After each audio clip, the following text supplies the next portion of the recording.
Ok. On se retrouve encore une fois, les amis, pour une victoire du Barça. 3-1 face à Elche. Je pense que c'est toujours la même chanson. C'est toujours la même chanson. Le Real, c'est les catastrophes.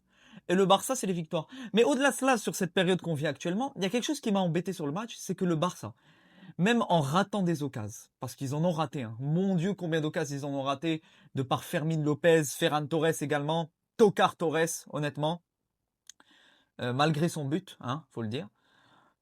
Trop de ratés pour rien. Donc ils pouvaient plier le match plus tôt que prévu. Et quand tu ne plies pas le match, bah, tu dis ouvertement à ton adversaire, bah, vous êtes toujours en vie, vous pouvez nous titiller si vous avez envie et si vous pouvez. Mais en fait, ce qui me dérange, c'est que le Barça, malgré tous les ratés, ils auront la puissance offensive, la capacité, le réservoir offensif pour faire mal à l'adversaire.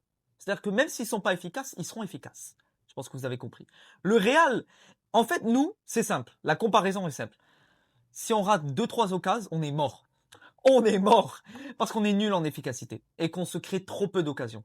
Donc le peu concret, on doit les concrétiser. Donc ça va apporter du stress devant les cages pour certains joueurs, ça va apporter une certaine pression devant les cages comparé au Barça qui seront voilà, sur 90 minutes au moins 30 à 40 fois devant les cages. C'est la logique. C'est la logique des choses et ça montre comme quoi il y a un énorme problème collectif dans notre équipe. Bon, victoire 3-1 du Barça. Ouverture très tôt dans le match de Lamine Yamal avec cette ouverture de passe de merveille de Dani Olmo qui est vraiment en forme ces temps-ci. Qui est vraiment en forme le Dani Olmo, poteau, le mec il est présent de partout. Voilà. Certes, il a manqué un but en mettant un poteau. C'est là où je vous dis qu'il ça rate trop. Et au-delà du poteau, il en a raté des occasions, tout comme Torres. Yamal, c'est plus possible. Je pense qu'il a envie de tout déchirer pour cette deuxième partie de saison. Je pense que il a un objectif clair cette saison. Je pense qu'il s'est dit que l'année dernière, il a un peu trop usé de son énergie en début de saison et qu'il s'est dit cette année, la première partie de saison, on va la faire au calme, tranquillou, on va pas trop forcer, mais on va quand même faire des choses. Par contre, la deuxième, on va charbonner. Et je pense que c'est ce qu'il est en train de faire. Le match qu'il a pondu, rien à dire. Alors vous allez me dire Elche ou pas Elche, je m'en fous. Je m'en fiche. On a fait 2 partout contre Elche. Et tu as certains joueurs qui doivent normalement mettre de grosses perfs sur ce genre d'équipe, ils l'ont pas mise. Donc c'est pas parce que c'est Elche qu'on va dire ah c'est Elche. Non, Yamal individuellement, ce qu'il fait c'est trop. C'est un joueur quand tu le vois, tu te dis mais qu'est-ce qu'il va faire? Qu'est-ce qu'il va encore faire encore? Qu'est-ce qu'il va créer? Parce que c'est la logique des choses. Parce que c'est un joueur où n'importe quoi peut arriver. N'importe quoi. Une extérieure. C'est même plus une extérieure, il est beaucoup trop complet. Une extérieure, un dribble, un centre, une frappe, une enroulée, n'importe quoi. Ce joueur est beaucoup trop imprévisible. Et Rafinha également en mode leader, qui ne va pas forcément être décisif dans ce genre de match, mais qui va apporter une capacité collective à être assidu collectivement. Il va apporter une sérénité en attaque. En première mi-temps, sur les 15, 20, 30 premières minutes, c'est lui, il dribble, il déstabilise totalement sur son côté, ce qui amène beaucoup de danger dans la surface. Rafinha, il est trop fort. Il est trop fort, les gars, franchement. Et sur le but de Ferran Torres, ça passe sur une excellente passe de Frenkie de Jong, très très calme dans son geste, assidu, il sait ce qu'il fait, il sait ce qui va se passer, donc il anticipe l'action, et j'ai l'impression que l'idée qu'il avait en tête, il l'a mise.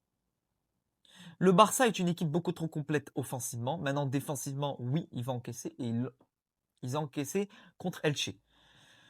Et même au niveau des occasions, tu as un milieu de terrain qui est beaucoup trop proche de la défense, qui fait que il n'y aura pas derrière des joueurs qui seront en capacité de revenir et de défendre la contre-attaque, la dernière ligne. Si vous voyez ce que je veux dire. Il n'y aura pas de fermeture, il n'y aura pas de barrière. Les barrières sont ouvertes. Ça veut dire que si ça passe, ça casse à 90%. C'est le problème du Barça.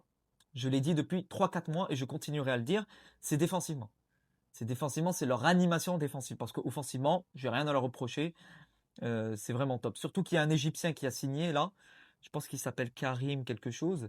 18 ans, Égyptien. Il va rejoindre la Masia, Barça B. Il pourra être titulaire dans quelques années peut-être, si ce n'est en fin de saison ou l'année prochaine avec le Barça. Décidément, leur choix stratégique continue à se faire sentir. Le milieu de terrain a bien répondu, hormis Fermin qui n'aura pas été décisif, comme je vous l'ai dit. Frenkie de Jong, il apporte son calme, sa sérénité, mais au-delà de cela, Il n'y a pas Pedri dans ce match. Il n'y a pas le régulateur. Donc, le Barça est devenu une équipe indépendante, qui ne dépend plus de certains joueurs, qui peut remplacer. Alors, évidemment que s'ils n'ont pas Yamal, ils n'ont pas Rafinha, ils n'ont pas Olmo, ils n'ont pas Koundé, ils n'ont pas Juan Garcia, qui est devenu vraiment un gardien qui apporte beaucoup, beaucoup, beaucoup pour le Barça. Mais beaucoup. Comparé à un Chesney l'année dernière qui pouvait encaisser des buts qu'un Juan n'encaisse pas forcément maintenant. Non, le Barça est trop fort. Le Barça est trop fort. Après, quand ils rencontrent de grosses équipes, c'est là où ça peut s'écrouler, défensivement. Et s'ils encaissent très tôt et ils se font manger très très tôt, je pense que ça sera compliqué pour eux de revenir. En fait, c'est une équipe rouleau compresseur. S'ils sont en mode rouleau compresseur dès le début, ils vont marcher sur leur adversaire. Leur match, ils l'ont pris avec une très très bonne attitude. Sauf qu'ils laissaient des chances à Elche, un espoir de pourquoi pas marquer, parce qu'en fin de match, il y a eu 2-3 face à face de Elche qui pouvaient mener un deuxième, voire même un troisième, hein, qui sait, but. Donc c'est ça le souci du Barça, mais bon, voilà, eux, on va pas les critiquer. Ils sont premiers, 22 journées, 55 points. Le Real est à 51 points. On doit jouer Vallecano demain à 14h. On doit les battre si on veut recoller au Barça d'un point. Parce que s'il y a un résultat hors d'une victoire, on sera à 4 points ou 3 points du Barça. Ce qui commence à devenir une lancée inquiétante pour eux. Enfin, pour eux, c'est positif, mais pour nous, vous avez compris. Donc voilà. Au niveau des entrées, Marc Bernal, par contre, l'entrée de Marc Bernal sur le dernier match, je ne sais plus c'était qui, mais c'est un joueur qui vraiment, les gars, va avoir un avenir au club. Ah, il va avoir un avenir vraiment au club. Vraiment. Entrée également de Marcus Rashford, qui est un joueur, tu lui demandes d'être décisif, il va l'être. C'est aussi simple que ça. Tu lui demandes pas d'être prime, en attaque à mettre des triplés, des doublés tous les matchs.